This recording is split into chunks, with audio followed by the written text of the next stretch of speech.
Welcome to Talk of the Town. Thanks so much for tuning in. This is show 411. First, let's say hello to our sponsors. First up is Cape Auto Body and Service at two locations, Samoset Street and Sandwich Streets, right here in Plymouth. Great service, great people. We love David and Kevin Gallerani. One Stop Painting, owned by Jeff Cohen. Everybody knows Jeff. Painting, papering, gutter cleaning, deck cleaning at its best. And Brewster PC Solutions with me, Wrestling Brewster. Computers and printers are his specialty. And our newest sponsor, Quintal's Farmers Market, 1 Scobie Circle in Plymouth Industrial Park off Cherry Street.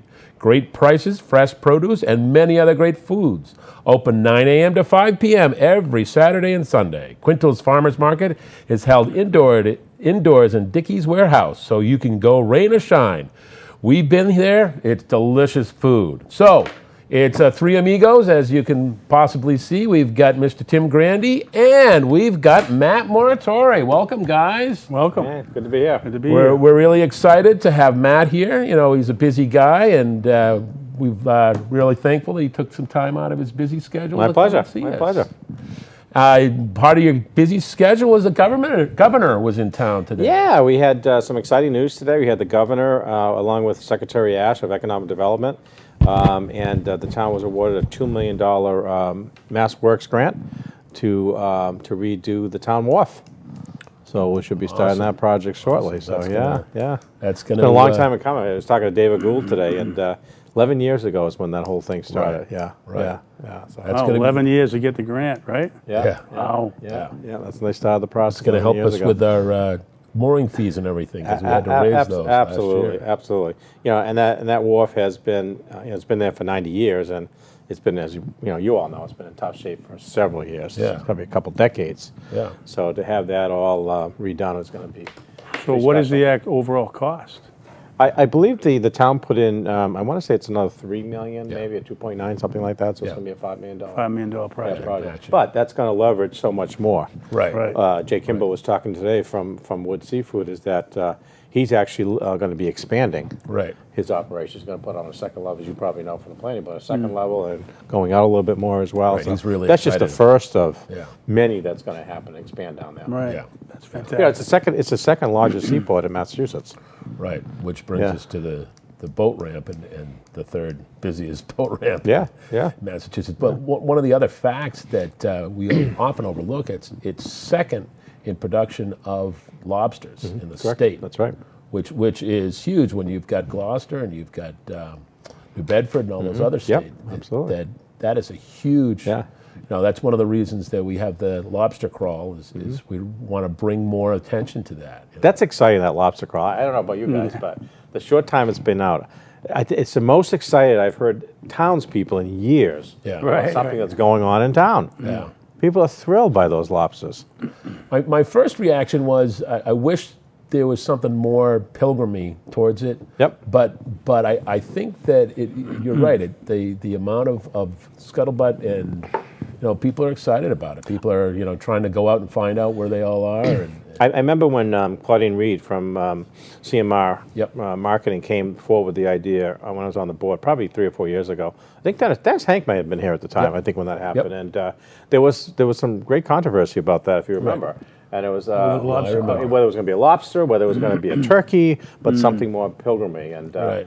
and here we are 4 Well, or 5 years the later. Pilgrims did use it as fertilizer and/or Yeah. or feed it That's to what the, they had for their and/or first- feed it to the prisoners. Right. Right. So, Right. But that's what they had for Yeah. the first Yeah. Thanksgiving. The lobsters There were wasn't a of lot turkey. bigger back then than they are today. Right. But do you know there's a National Lobster Day? Yes. Yeah, I did October hear 8th, about coming that. up October 8th. So, Well, I used to have 10 traps myself in the All right. Cape Cod Canal. Yeah. So, Really? yes. yeah. Yeah. We're going to see if we can try to get some publicity for this lobster crawl that we have here Yeah. with Lobster Day. So we're kind of working on that to see how we can tie this into something. That's awesome. Yeah, That's awesome. Yeah. So what's new at the state level? Well, we're out of session now. We ended on July 31st, so just finished up my finishing up my leisure. first term. Yeah, yeah. You would think. You would think. My day started at 6:30 this morning. But it's 2 hours great. after mine. It's great. Working with the delegation that we have with Vinny and Tom Coulter and Randy Hunt, and even you extend out to to Josh Cutler and Jim Cantwell and Keiko Oral and Susan Gifford. And then you go down the Cape with Tim Whalen and David Vieira, and it's a great coalition of people that. There's really no egos involved there. It's really what can we do for the region? How can we make it better for the region? Right. Of course, mine is what can we do for Plymouth, and I'm getting them all into the Plymouth 400 and the economic value for the region, and they've all understand that now and what that means for the Commonwealth. Yeah, and that's I'm on the board, and that's one of the tough things is getting the state to realize the economic development that this can cause. And we had a forum with a bunch of the other towns that are coming up, Quincy and Salem and Boston. They're all coming up on their 400th, in succession. And if you look at it on a state level, how much economic development that can, continue bringing people into the state. Well, I have to tell you that the administration gets it now. They fully get it, and they have probably for the last year. Jay Ash got it about a year ago, and he's a Secretary of Economic Development, and he sees the value of that, starting with Plymouth and going to Boston, like you said, in 2030, and making that really part of the economic plan. I know the State Commission is going to be announced on September 22nd. It's a tentative date now. It's a 28-member commission. There's some pretty heavy hitters on that commission that are really going to help leverage private dollars, to help move this forward further. Awesome. Yeah. Awesome. We need it. Yeah, absolutely. It's going to be exciting. Yeah. We need to create that buzz. Yeah. And actually today, I was fortunate enough to speak at the press conference today after Senator DiMacedo, and in part of my comments, I always try to put in part of my comments something about Plymouth 400. And anytime I'm with the governor, I always talk about Plymouth 400 to the point that he gets irritated with it sometimes. So he made some comments about, we know about it. We know about Plymouth 400. There he is, Mr. Mr. 400. Mr. 400. Hey, keep it up. Keep it up. But it goes to the point that everyone knows, everyone understands in the Commonwealth the economic value it is going to be to the Commonwealth. And they understand now, too, it's not just a Commonwealth event, but it's a national and international event. Right, right, yeah. And it's always amazing to me, because I went over to England last summer, and the buzz that's over there for it, that is just it's huge over there. I've been over there a couple times. It's huge over there. They're really building it over there. Yeah. A real cool story, real quick though. This morning I was at the senator and I were at the Freetown Lakefield Regional School District opening day for the teachers, and the vice chair of the school committee introduced us. I'll tell you why we were there in a minute. But she said, we were from Plymouth, and by the way, there's going to be a 400 celebration coming up. So people are getting that. But the cool thing why we were there is it was actually a surprise. We were called to see if we'd come and do a citation, and the citation was for Robin Ireland, who lives in town. And if you remember, he was a gentleman who saved a woman in Morton Park when she was being attacked. He's a school teacher and a coach over there. Oh, awesome. So on the opening day, they wanted us to come and present him a citation. It was very, very heartwarming and, well-deserved, standing ovation for him. He's just a great guy, and he was just at the right place at the right time. And they really wanted to honor him and in front of his peers. So nice. we were honored to go over there. Yeah, it was really cool. That we need more stories like that. Those are the heroes. We really do. We need more stories like that. I was talking to Paula Peters, who's one of the board members, and she's the Indian liaison. And I was talking about the 400th. We really need to focus on what went right. How Squanto came out of the woods and provided so much. They wouldn't have survived if it wasn't for Squanto, and how much they did together. That's just part of the whole thing. Yeah. If you are interested in calling in and talking to any of us or about anything, 508-830-3971. Give us a call. Maybe not anything. Let's don't go crazy. You got to be in town, so you got to call us. Talk about. Don't go crazy now. Don't go crazy now. So, do we want to talk about Colin Perinkins, a quarterback? Colin Kaepernick. Kaepernick, yeah. Well, he doesn't give me any respect, so I'm not going to give him any respect on his last name. As a veteran in the United States Army myself, and spending 3 years serving the country, I think he could have definitely done it, or can still do it in a different way. Yep. I think he should be respecting the country, the lives that were lost, defending the freedoms that he enjoys and the rest of us enjoy through the protections garnered to us through our military. So I respect you for your service. I thank you for your service. And that's the one thing. My brother-in-law was a Marine. Not that you're never not a Marine, but once a Marine, always a Marine. Right. And I respect his service because, and the flag is that symbol. The American flag, to me, is the symbol of those who have fought for those who cannot, and fought for our freedom and our liberty. And I think this country needs more of those people saluting the flag than those people not standing up and respecting it. Well, and it's a form of respect. Many mornings and evenings, whether raising the flag when I was stationed in Italy, I was a member of the honor guard as far as putting the flag up or folding it at the end of the day. You realize over the years that this country has been established what that flag represents. You know, it represents, to me, freedom of everything, as far as religion, anything that you want to do in this country. We have that freedom because of the fight that everybody's done over those years. So, yeah, I think he should be, severely disciplined, if not fired from the team for that. It's just uncalled for. But I think it goes to a bigger issue in this country. You know, the teachings of those who have, and thank you for your service, who have been in service or currently in service. I'm not sure we're teaching that to our young people, and really getting to the point of what it really means, to be a free country. I think it's all taken for granted, and I think it starts in the school system. So how we can actually do that and really get that point across to them, because I don't think, and I think that's a symbol of that the younger generation just doesn't see that. They take it for granted. We just can't just highlight just on him. I mean, you've been to sporting events and times when the national anthem is being played and people are still wearing their hats. And, well, it's up to us too, as and parents, it's up to us to teach our kids parents as well. to teach the kids. Take your hat off. Hold your hand over your heart. And why? And why? Not just do it, but why do you do it? Right. What does it mean? Exactly. It's like Noah's in the Boy Scouts, and on Veterans Day, one of his scoutmasters challenged every kid in the troop to, if you see a veteran, you thank him for his service, and you respect that. And it's something that I think this country really has lost, is respect. There's if you ask, what do you respect? What do you hold in high regard? What do you think the opinion of the country would have been if he did that immediately after 9/11? Oh, boy, yeah. Yep. You remember every car had the American flag. Walmart ran flying. On September 12th. Walmart ran out of flags, not bullets. Right. And that was an amazing. I always say to my son and all young people, we can never forget September 11th, but we always have to remember September 12th.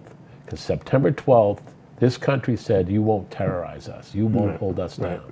We'll wave that flag higher and stronger than anybody we can possibly do. Well, he does have a right to protest. But yeah, he has his right to protest, but why does he have that right? Because people like you fought for him. But you talk about respect, and you have to look at the leaders of our country. You look at Congress, you look at the Senate, and you look at what's happening. You look at the presidential race, and you look at the these are leaders. These are leaders. These are leaders in the way they're acting, and our kids see that. I think we're very fortunate in Plymouth. I've always said that since I've been involved. That no matter what the party affiliation, we all get along. We disagree, but we do it in a respectful way, and we get things done, and we move forward. And that's why, as elected officials, we're elected, is to get things done. What was that agreement that you put together when you were on the Board of Selectmen that everybody signed? It's the Kumbaya agreement. The Kumbaya agreement? I think that's a Dickie Quinton call. Kumbaya. But yeah, I mean that's that's a sign of respect, and that's how you get things done, by listening to people and working together with people. But I think we've lost that. We've lost that, and it's coming from our leaders, and our kids are watching this. Oh yeah. The bullying that's happening. From some of these leaders, and our kids are seeing that. You see it on TV and in the speeches and what's said, and and they say, oh, if they can say it, why can't I? Why can't I? It's We're not teaching our kids the right things. And it is. If you look at Vinny's a prime example, and yourself are two. Senator, I'll use the word Senator politicians. DiMacedo? Senator Honorable DiMacedo. Senator Yes. No, honorable DiMacedo? representative. I'll use the term politician, but when Vinny was running for different things, and I was more involved in politics, for lack of a better term, I would talk to people, and they would say, you know, I don't agree with his politics or what his party believes in, but I call Vinny's office, and Vinny answers the phone or calls me back. And Vinny listens to everything I say.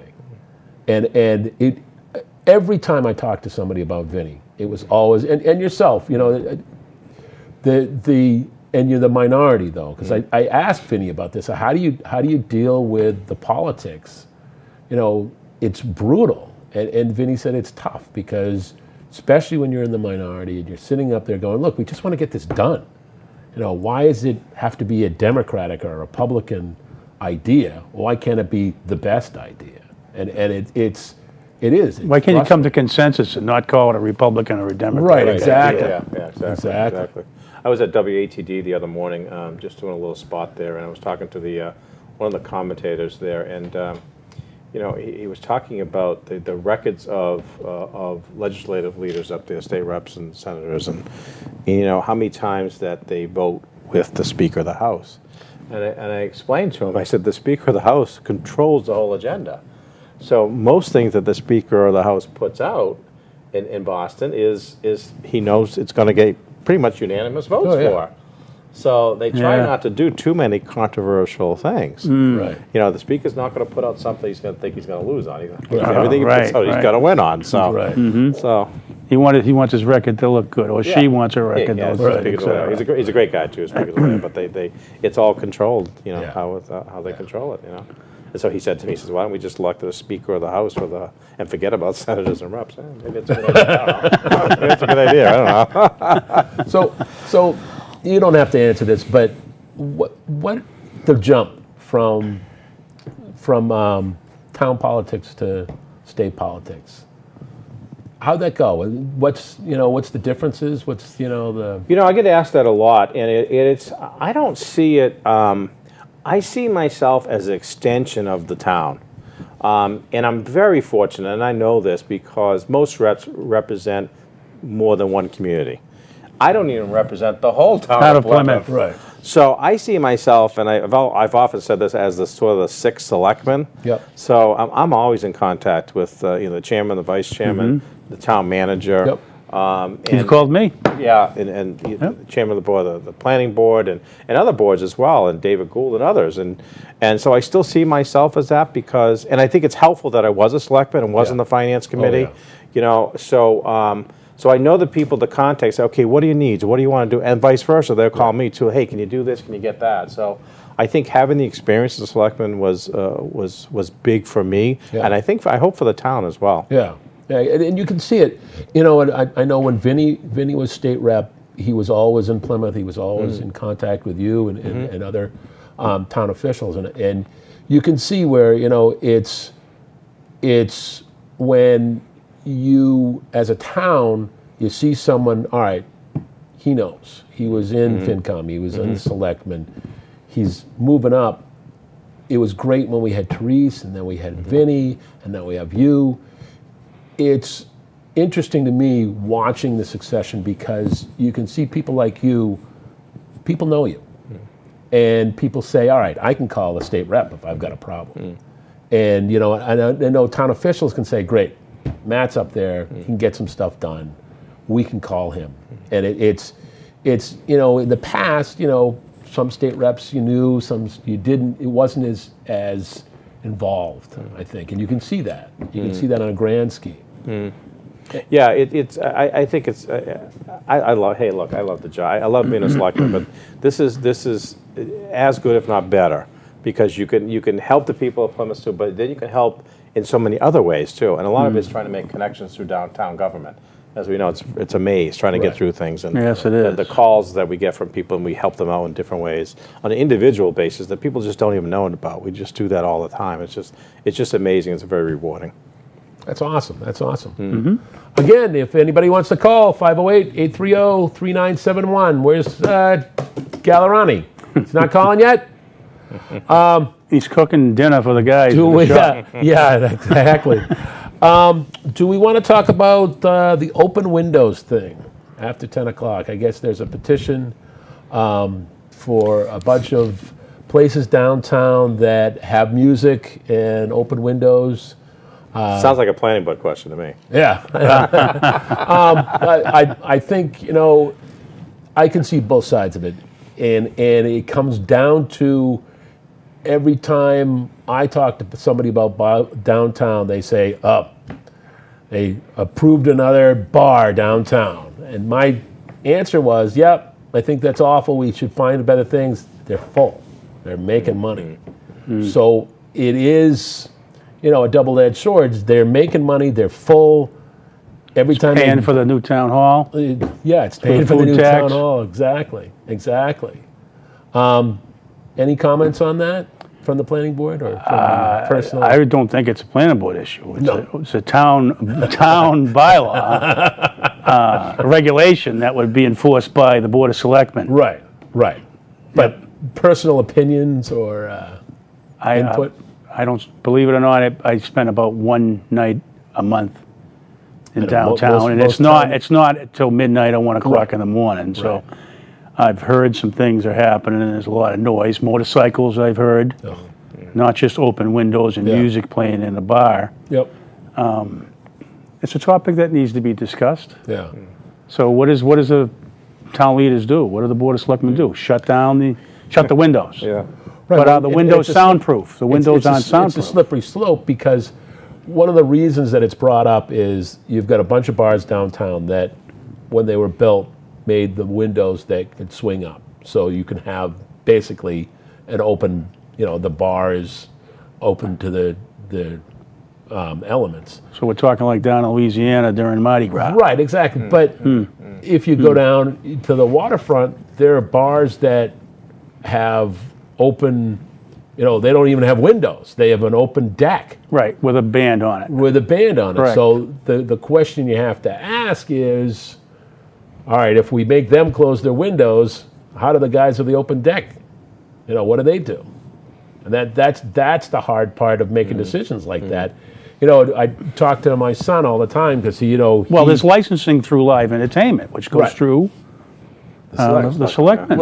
Yeah. Right. It's funny. And going back to your previous question about going from selectman to state rep, and Vinny reminds me of this all the time. There's a lot of things I want to try to jump into for town stuff, but I have to remember I'm not a selectman, so I have to be careful what I say. Yeah. So, however, though, I did hear about this at the Waterfront Festival this week. I had a few people talking to me about this, and there is both sides to this. But we have created in this town is it's sort of an atmosphere. It's sort of Boston South is what we've created. Yep. I have older daughters and their friends and other people that I know that much rather prefer to come to Plymouth for nightlife than go to Boston. So that's what we have seen. So they're not just bars. There's nice restaurants down there too. So we have purposely created this venue in the waterfront of the downtown area. So it is a slippery slope, but we also have a noise pollution, I think, bylaw that's called. So I think it's very appropriate for the selectmen to be looking at that to see what is the appropriate time to do that. Yeah. Now, for those that have been living there for a long time down there, before all this explosion happened down there, you have to feel for them, and that's where you have to try to find that balance, I think. Yes. Right. There's got to be a way to accommodate everybody. Yeah, exactly. Yeah, but I don't think shutting them down altogether is the answer. That's not the or answer. keeping them on all night is the answer either. There's got to be some happy medium in there, and I'm sure with this, you can hear the music being played from the waterfront up in the center. Exactly. So, that's my point. I think it was last summer I was at somebody's house in Long Beach, and it was like 9, 10 o'clock at night, and you could hear. I think the music was from Cabbie Shop, maybe. Yeah. You can hear all the way across the. Yeah. Oh yeah. And that's how I was saying. I was talking to my son the other day about unintended consequences. you make one law or you do one thing, okay, yeah. that, for example, raising the minimum wage, the unintended consequences of something like that, the unintended consequences of making the people shut their windows is, all right, now we got to start looking at Cabbie Shack and the other places that have decks. Yeah. And you have to look at it all, but then you have to look at, what sort of atmosphere are you creating here? What do you want here? And for the most part, there's very little arrests that happen. You're going to have an element of people that's going to have. Well, you got to remember, you want the downtown to have people. Right. For Exactly. shopping. That's what I kept saying. Exactly right. So, well, not necessarily shopping, but between people. 9 and 1 o'clock in the morning, there isn't anybody going downtown to go shopping. Right. Because everybody closes. It's the restaurant, the nightlife. It's the restaurant and the nightlife at that point. So you've got quite a mixed uses, mixed use going on. Right. Because all of the storefronts close at like 5. 5 or 6. And we've been trying to get them to stay open later and later and saying, look, you want people to come down here, Yeah, we're trying to create more residential use in the downtown. Right. Which is a great mix. This is a great mix. And it's interesting, people want to move down there, and they know that this is going on. So the people now want to go for that. They want that nightlife. They want all that happening. So. Right. But you have to figure out the people that have been there before all this happened. How do you help them? Right, that double-edged sword. Yeah, You want all those people down there spending money. Yeah. And after the young crowd moves in and they get older, they want the noise to stop. Right. So there's got to be a happy medium. Yeah. But it needs to be looked at. If it's really affecting every single resident that lives in the downtown, it needs to be looked at. Yeah. That's one of those interesting things. How about solar? That's a planning board issue, right? Right. We just recommended a new solar bylaw that was recommended went through a 3-year process, actually longer than 3 years. The latest rendition of this bylaw, which was presented to the planning board, it was done by the Energy Committee with help of Patrick Fahar, who's from the planning department. What this does is it gives some protection to the residents in the town of Plymouth now. We have no bylaw whatsoever as far as solar is concerned on the books. So any proponent comes in and wants to put on a 40-acre ground array, solar panel array, we have no guidelines, other than the state will say you can't be restrictive, too unrestrictive. So everyone has to be looked at on a case-by-case basis right now, because we have no bylaw to go by. So this does start at a stepping ground where it does have some protections in place that will help the residents of the town of Plymouth. Now, some people not going to like it, but at least it'll be vetted now on the town meeting floor. I supported it, and the rest of the planning board supported it also. So, you talk about Exit 5. Early this summer, I met with Mass Department of Transportation with town meeting member Kevin Joyce and a newly elected selectman, Sheila Joyce. And Kevin and I met with them to kind of talk about the exits, particularly Exit 5. And, with 2020 coming, trying to brainstorm what can we do to spruce it up a little bit, make it look a little... hide the solar panels? Not so much hide them, but how can you make Lobsters it look a little on bit? Let the lobster crawl on. But really, that exit, there's not really a lot they can do. But it was interesting. Exit 6, they can continue to work on that to make that a little bit more attractive coming in. But what else was interesting too was the sound barriers coming from if you're coming down Exit 3. I think they're right after Exit 8. Exit 8, Exit 9, the sound barriers on the side. Oh, yeah. That they have a bylaw. This day is a bylaw. You can actually have artists come and paint those or put something on there. Yeah. So I did pass it on. Can we paint the solar panels? No, you can't. You can't. Okay. That kind of ruins the entire solar paint 'em? panel thing. Yeah. But really, we went down there to talk about how can we make it a little bit more attractive, Exit 5. But we did find out about you can actually have artists. See, what the concern is with solar is obviously clear cutting of land. Yeah, absolutely. But the owners of properties, they have a right. Like you can clear every tree on your property if you really wanted to. There's nothing that says you can't cut down trees in your own yard. But people living, let's say the one resident and this person wants to put in a 15-acre ground array next to their residential home. That's what people are concerned with these ground array solar panels. So, So, coming up with some starting point for guidelines and Right. rules and regulations. exactly. Now, if we go to wind turbines, I think that still needs to be adjusted. Yeah, we all Personally. know how you feel about the wind turbines. Is there a moratorium on wind turbines No. in this town? Oh, no, so No. people can still do it? If they They want can to. still do it if they want Much to to. Mr. Grandy's chagrin. We've had this discussion. No, there are proper places for industrial wind turbines. Yes. And everybody I talk to says they can't make money. The wind turbines? Yeah. Is that right? Yeah. Yeah. They want to, Especially when they don't run anymore after Right. about a year and a half. exactly. Yeah. The ones in Interesting. Kingston have spent more time stopped than going. It's not being repaired. I thought I read in the paper that that one's not being repaired. Really? It's just not going to happen. It's just going to stay, Just going to sit there sit there. collecting dust. So is that bylaw going through town meeting? Yes. Yeah. Good. Awesome.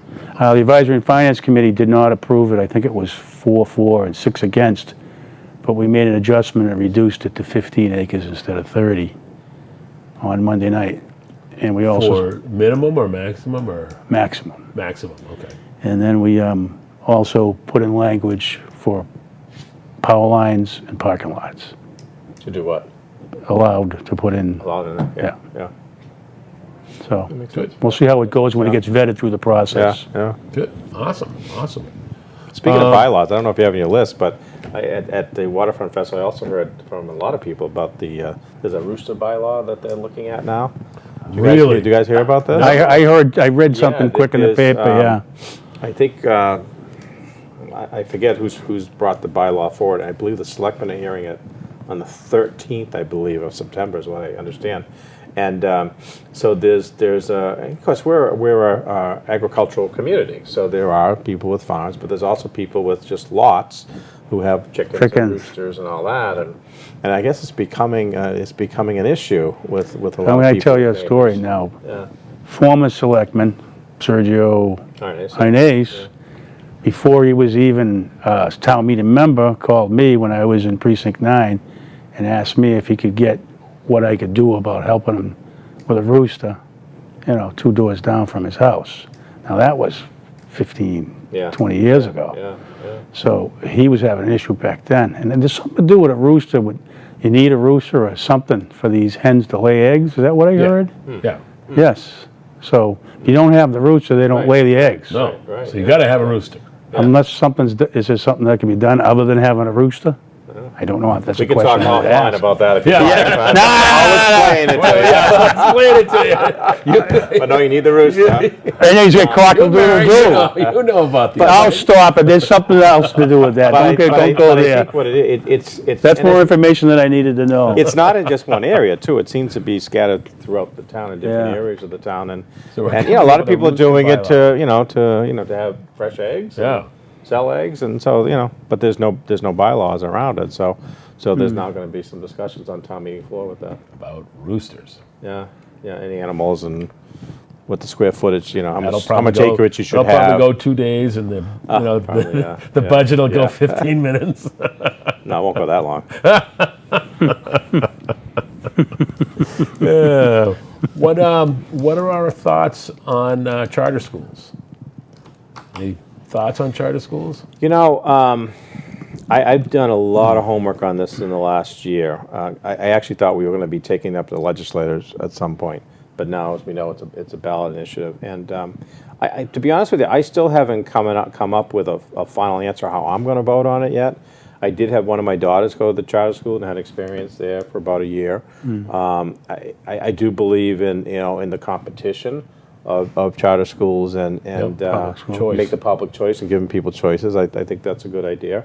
The one concern that I have that's not really raised here in Plymouth is we already have one, and what this bill, if it goes through, will allow is that there could be another one in Plymouth, and that could drain more resources off the school system. Yeah. Now I think Dr. Maestas, who's a terrific superintendent, and the school committee have worked very well with. I think there a few years ago there were 9,000 students, now down to 8,000 students, they're eliminated. One school, Mount Pleasant School, they have all-day kindergarten now, so they're making do with all the space and being able to do that. But if you start losing, I think there's like 550 kids or 600 kids that go to charter schools in Plymouth. Yep. So They if come you back. start losing more If you of close them, the charter schools, they keep 500 well, comes they'll back. come back, but if you add another charter school, there's two No, charter schools, another you could 500, lose lose another some more. 500. So, Yeah. so it's a tough one. It really is a tough one. I'm always one, you guys know this, I'm always one with the facts, and I just want people to, to learn the facts about the charter schools, all right? Right, Some of these commercials you see, Yeah. they're not so, honest with what the facts that they're saying. They're embellishing the truth. Yeah. Right. And, one of the facts is that the charter school, the money comes into the public schools for charter schools, and the money follows the child to the charter school, but it comes funneled into so the town of Plymouth. Still the money goes comes through in, it will go there, but after a year is when so the town will get paid for a full year still, even though that child's not in the school system. Okay. And then for the next 4 years, they get 25% of that. So then after year 4, starting year 5, they won't get paid for that child anymore. But they are getting paid for that child, a little bit for that child when they're in the schools, when they're in the charter Really? school. Yeah. So they still get For the first 4 years at 25%? The first year is 100%, and for that's Then 4 it- years, then it- 25%. So I really would encourage people, I'm actually going to be doing a program at the Council on Aging in October about the 4 initiatives, but really to give people the facts so they have both sides of that argument and the other ballot initiatives as well. That's good. That's good. To have the facts, because I'm all for choice, and you've got to look at the school system. I've got a kid in the school system, and competition and choice is pretty huge, because if you don't have competition and you don't have choice, you can teach my child however you want. You don't have to. I've also learned that as a parent, you got to be involved, especially Absolutely. with the teachers. And I got a call from one of the teachers today saying, well, he's in this class, we think he should be in that class. And last year, we were on the phone or emailing his teachers daily. But in talking to all the parents, they're all, if you don't pay attention and be involved, your kid will fall through the cracks. We can't just leave it up to the teachers to educate our kids. It has to be, you have to have some involvement there as well. There's no doubt about it. What are your thoughts on the charter school? I'm with you. I still am, the jury's out still, as far as my vote is concerned. So I would love to see a debate on it. A debate with both sides and really hear the facts. I would love to see that too. Yeah, I know. I think it was the Finance Committee. I think John Moody, the chairman, tried to get that in place at one point earlier this month at the Finance Committee meeting, or maybe it was July, and something happened. But the charter school was there, but the school side wasn't. So I don't know. I think he's trying to arrange for that to happen again at some point. Because if it does go through, then we really have to have some discussions about the financing of that for the school systems and all that. So but particularly in urban areas, I think it's definitely you have to have some choices in the urban areas. Boston. Well, competition is good for anything, business. Absolutely. Yeah. Absolutely. Oh, yeah. I remember when Walmart came in, and I was talking to Charlie from Charlie's Hardware, and I said, "You scared?" And he goes, "No, I don't do what I do." And then when Home Depot came in, I came back and I said, "How about now?" And he goes, "They're going to come to me and ask for that one screw, and I'm going to have a guy at my door to meet them. They're never going to be able to compete with me." And it was like that's the great thing about competition is it says you've got to really find your niche. And Charlie knows his niche. His niche is that one little screw that you're going to get, and he has somebody at the door when you walk in. And Home Depot doesn't have anybody in the entire place. It sharpens your skills. Somebody was talking to me the other day about the upcoming re-election. Every 2 years we go for election, and what I said to him, I said, I look at it as it's a competition. And it helps you sharpen your skills and Keeps you on your toes. Yeah, exactly, Right. exactly. You know the facts, and it just keeps you sharp. And I enjoy the competition of it. So it is good. You kind of like running. You like the you like the competition. And I you like the competition. Yeah. It motivates. It motivates me more. I really enjoy being out there. I really, believe it or not, I like knocking doors. Yeah. I like talking to people, but that's how you get to know what's going on. How are you going to find out what's going on unless you do that? Exactly right. Right. Yeah. Right. Which is why I spent the whole day at the Waterfront Festival. Yep. I was working with the Manamet Youth Center trying to sell raffle tickets for the Disney trip, and went over to the Alzheimer's booth. Was helping them. We have a big Alzheimer's walk coming up on the waterfront in 3 weeks, and but just seeing the people and seeing this is how we learned about the roosters and solar and all this stuff. By seeing people. And there's a new group I saw in the paper today for the Sims House being put together, correct? Oh, is there? Oh, I didn't know Yeah, I that, think Mr. Bukes is on it. Oh, yeah? He's saying yes. You hear him in great, the, yeah. Okay. in the Okay, booth. yeah. So we're going to sell it back to you? Great. Have I got a deal for you? I didn't get a chance to read the article, or I'd spent a little more time on it. But I did see it quickly in the paper. What's that up to? $10 million now? Yeah. I thought it was 20. Just kidding, Ken. Kenny's got it. Don't worry about it. Well, you talk about talking to the people. Something that my district has been talking about, town meeting representatives, is getting people out to vote.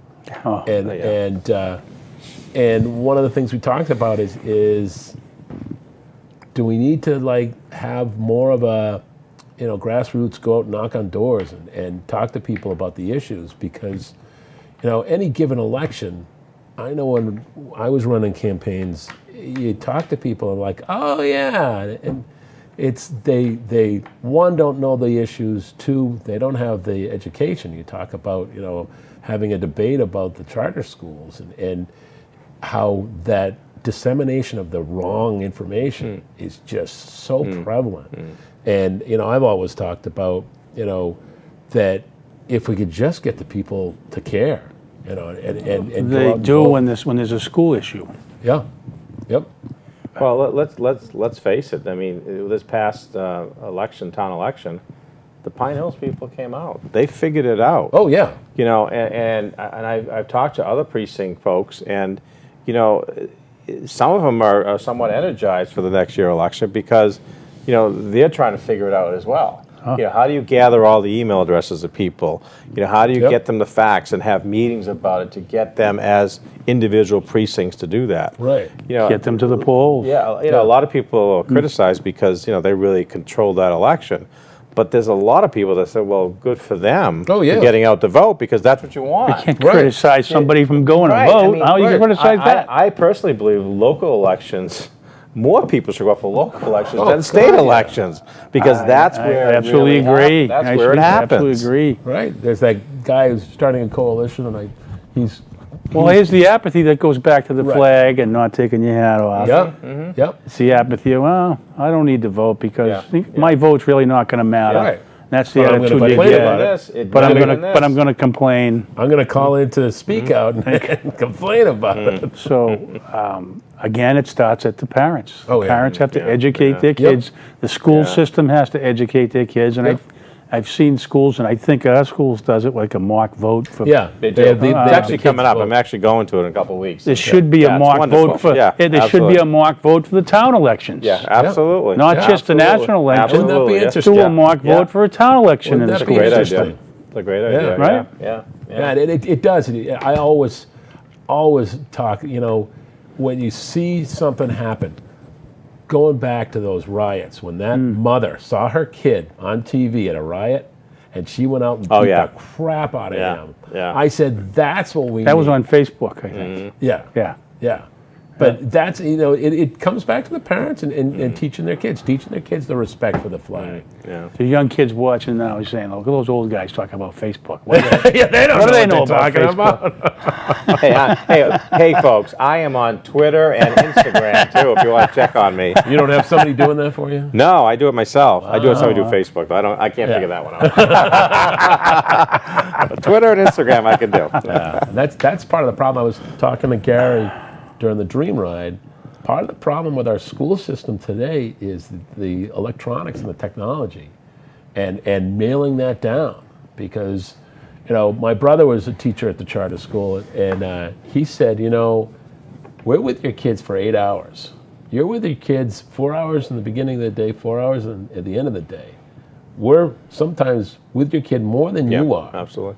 And Gary was talking about how the technology of today is just You know, and he's a technology guy, and you got to clamp down on it. And it's you know, the sexting and the you know, all the stuff that kids do on their phones now is just awful, and it's out there. And every kid you talk to, I've talked to parents about technology and stuff, and they're all like, "Well, my kid doesn't realize you put something on the internet, it's there forever." You got to teach them that, though. Yeah. Oh, yeah. It does go back to you know, being a parent. Well, one of my actually two of my kids actually, two of the younger ones, beginning of the summer, I don't know how they did this, but they put something on Instagram that put out their cell phone numbers. Yeah. And it's something to do where they were pretending they were this famous something or other, YouTuber or something like that. Oh, yeah. And these calls started coming in from boy. all over the country. I finally had to go to Verizon and get their numbers changed. Yep. And then had to sit down and explain to them, look, when you can't do put that. personal information out there, you don't know who's going to be contacting you. Yep. That could be some sort of predator that's contacting you that's following that. Yep, Yep. that's You correct. know, and so they cried and all that, but they got the message. Let me ask you a question. Where are we infrastructure funding-wise from the state to the town of Plymouth, other than For what? Chapter 90? Roads, bridges? Well, we just passed the last day of session. We passed the roads and bridges bill for the $750 million for the Commonwealth. I don't know what the piece of the town is, but it's pretty significant. And then there's also part of that is a small bridge bill of $50 million, which is something new as well. So there's going to be money coming for small bridges. I think the bridges have to be 20 feet or less, is what that's going to be. So Right. there's some significant money for roads. I say this only because I know the rating of the roads in the town of Plymouth and the infrastructure continually goes down. And we only spend the money that was allocated through Chapter 90 funds. And driving in through Newton and all over the state on the job that I'm in, my teeth are rattling when I'm driving down these roads, you know, including the highways, not all of them, but especially the secondary roads are absolutely horrendous. I had suggested this to somebody else, and I suggested to you also, is there has to be some type of system that we could put in place, maybe through the state and the governor, where if a town matches a percentage of Chapter 90 funds, they would receive some extra money or something, to maybe give it an incentive Yeah. to the cities and towns and the communities in Massachusetts to spend some of their excise tax on their roads. Well, the governor, as you know, was a former selectman, and lieutenant governor was a former selectman as well. So they understand the town levels and how roads are so important. So they've been making a concerted effort in the last 2 years in the budget to make sure there is more money, you know, for roads. I was just on the ATD talking about this morning, you know, that or yesterday, and it's, you know, people don't like to pay taxes, but if they do, one of the things they want to pay taxes for is have good roads. Right. They want to have good roads. So at least the Baker-Polito administration are going in that direction. And they also believe in the local aid, making sure there's more local aid. So there's more money for the communities to control that type of stuff and take care of those things. So if you said to me, if I was a town father and a state rep said to me, you match these funds and I will give you and match those funds, and you spend more on, it has to be explicitly for roads. roads, Right, yeah, right. not going into the general fund. Right, yeah. No, makes sense. There's got to be something that has to be done. That's a town meeting discussion too. I know there's been this back and forth for that for years about, you know, what do you do with that type of money? And I think there is going to be a private petition Yeah, I'm sure there will be. coming up shortly. Yeah, I'm sure there will be. I'm sure there will be. But it's just a thought. Yeah, yeah. Oh, good idea. Good Deep idea. thoughts, buddy. Yeah, yeah, Great. yeah. You talked about you touched upon this citizens group that was just put together. Yeah, I just yeah. read something about in the paper about Yeah. that. Would anybody know what that's all about? What that Citizens group for There was an better individual government or who something? started. He's mostly concerned with that everything's behind closed doors and there's not open, you know, communication. Transparency. Transparency. Yeah. Okay, got it. He's trying to get a citizens group together to say, look, you know, we want more transparency and our taxes are too high. We want to know why. Yeah, yeah, sure. Interesting. Interesting. Yeah, Interesting. he's just starting up, and he seems to be getting some Traction, yeah. traction. Good. Who is it?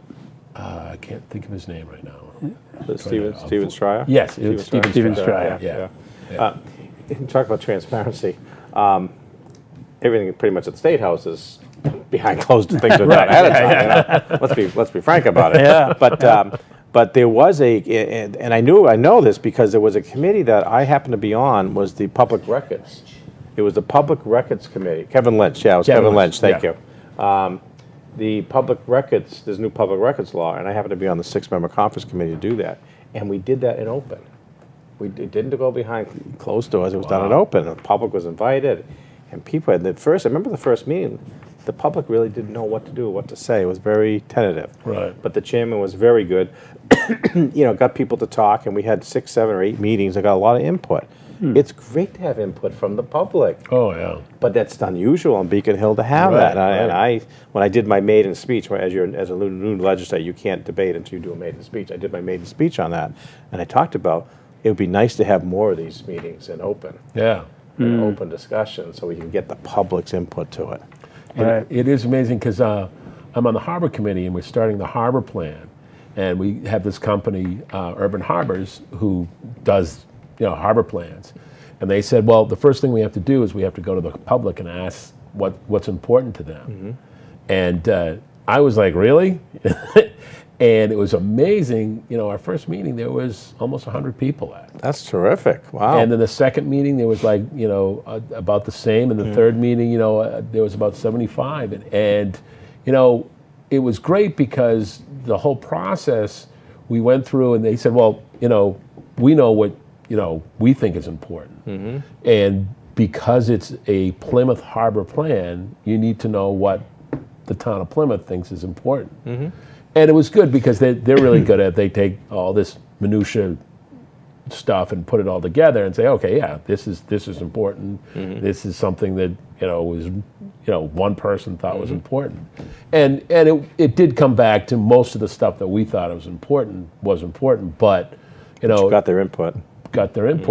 And it was also interesting because Chad, the harbor master's on the committee, and Chad was at the meetings, and we were all concerned that it's become a gripe fest with moorings and the boat launch and everything. And the second meeting started that way, and Chad finally got up and said, hey, give me your questions, give me your comments. And they came out, but it was good because it was that public comment where, all right, we're really upset because there aren't enough moorings. Chad got to say, I know. There's nothing I can do about it because you have to dredge to make more moorings. You have to, the state has to, the Corps of Engineers have to approve all those moorings, and it would take this, and this to get more moorings. These are the amount of moorings we have. These are the amount of people that are on the list. Yeah. But it was... It goes back to the town hall the new town hall you were talking about. I don't know if you remember the whole process that happened, but that took over a year because we had open meetings and had people in and public really input, public process. And the public input was so crucial to that and really revised it to the point where this town hall you brought all the elected boards together, you brought everybody together. Yeah. It took a little longer, but in the end, even people that weren't for it, there's not much more they can say because the it went through the public process and it was vetted. Exactly. Yeah. And if you watch when the planning board and majority rules at that point. That's right. FinCom and the selectmen all have like joint meetings. It's amazing how much they get done because they can sit there and say, hey, what's the bylaw on that? And the planning board can say, oh, this is the bylaw, and FinCom can say, well, that's where our money is on this, and it's you can watch the whole process streamline. And more of that should happen. Yeah, I agree. In every form of government. I agree, yeah. Whether that's a mayor or town meeting. Is that being discussed again? Mayor form of government? I think that's what you insinuated with that last comment. No, it wasn't. I'm sure it was. Don't lie to me. I can tell. I'll tell you, the people that I run into on Beacon Hill, and people think because they know Plymouth is a big town, they're just surprised it's not still a town form of meeting. government. Yeah. There's a lot of towns out there, a lot smaller than us that have mayors, but Yeah. The people's will, I tell them. That's how they Right, want it for right. now, It is so. the people's will. Yeah, And it's Until people you decide know, differently. my whole theory on that is it's great. Town meeting works when people are involved and people are not, they don't have an axe to grind and they're not, going in to do one thing. You mean their own private agenda? That's let's, right, Let's yeah. cut right to the. Right, their own private agenda. And it works. It works when people, I love it when we're discussing things, especially the budget, because we never discuss the budget. But when town meeting is rolling and there are people getting up and saying, hey, Debating, yeah. this is the unintended consequences of Yeah. this. Or, well, my constituents, Karen Bukes got up and was saying something against something that I was for. And she apologized to me. And I said, you got up and you said, my constituents don't want this. That's what you're supposed to do. That's right. You got to respect That's what that. town meeting's all about. My constituents don't want this. This is why. Great. When people get up and say, oh, well, couldn't we just get through this? I want to get it done in one night. I'm always like, well, if it takes longer, it takes longer because we got to discuss this. You bring up a great point, and for all of us that are elected officials, you always have to remember you're there voting on behalf of the people. And it may be different, and in my case as a state rep, a couple of things have been different than what I thought, but because of the amount of phone calls or emails I got, Yes. I went to vote that way because I remember that the people elected me to Well, make people that their say, decision. people might say to me as a chairman of the planning board, well, you're board. And I go, whoa, stop right there. Yeah. It's not my board. It's the residents of the town of Plymouth's board. I just happen to be serving as a member. Right. It's not have my input to board. your The main That's member. right. Correct. Huh? The main member. Yeah, so true. It's Yeah. so true. Some elected officials forget that sometimes, but we always have Well, to remember that. when you Remember, go for, serving is a privilege. It's not a right. That's right. Right. Exactly right. right. Exactly right. When you go for a vote like that, you're like, well, this is what I kind of think. And how tough is that? How It's tough. Yeah. Difficult. It's a difficult thing. And how do you argue the counterpoint? It's sort of like the charter school debate. You can talk Yep. about both sides of it, and I like to wait till I get input from the people. When there is a bill coming up that may be controversial, I want to get the people from Plymouth, not the people from outside my district, from the western part of the state. And we get flooded with emails all the time. But what do the people of Plymouth think?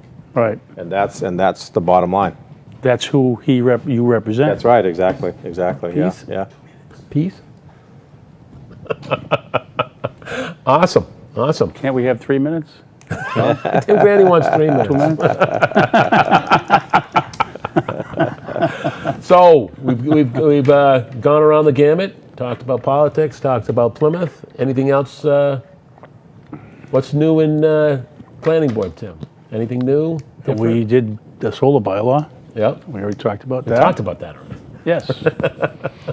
Well, that's new. What's new in the That's state? new. Not much. Not much. We're just in recess now Yep. and getting in campaign mode now, and that's where we're at. So, not much more going on the state level. You're giving me nothing. Got nothing. nothing. So hold the credits, Ken. Well, Gallerani never called. What's up with that? We're not taking any. Hold the credits now. There you go. Thank you, Ken. Thanks for coming. We're not taking any more questions. If you see Ken and Karen around town, say hi to them and give them some good news. And we'll see you in 7. Thanks for showing up.